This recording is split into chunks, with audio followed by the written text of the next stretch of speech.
அத்தியாயம் 47. அமுதத்தின் ஏற்றமும் இரக்கமும்.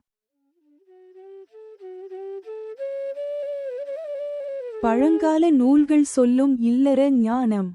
வளர்பிறை நாள்களில் பிரதமை முதல் பௌர்ணமி வரை நாயகியின் உடல் மனதில் அமுதம் எனப்படும் இன்ப உணர்வு கால் முதல் தலை வரை மெதுவாக உயர்வதாக நூல்கள் குறிப்பிடுகின்றன.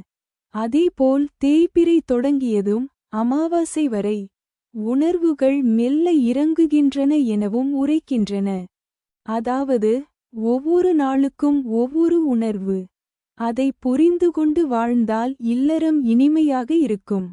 இதுதான் சங்ககால நூல்கள் சொன்ன உடல் மனம் நேரம் இணையும் ஞானம். இது வெறும் கற்பனை அல்ல, காலம் சோதித்த இல்லற ஞானம். முழு விளக்கங்களுடன் மூலமும் உரையும் படிப்பதற்கும் கேட்பதற்கும். ஒவ்வொரு பகுதிக்கும் தெளிவான படங்களுடன் உங்கள் மொபைலிலேயே முழு நூலாக வாசிக்க ரதி-ரகசியம்.com என்னும் எங்கள் இணையதளத்தை பார்க்கவும்.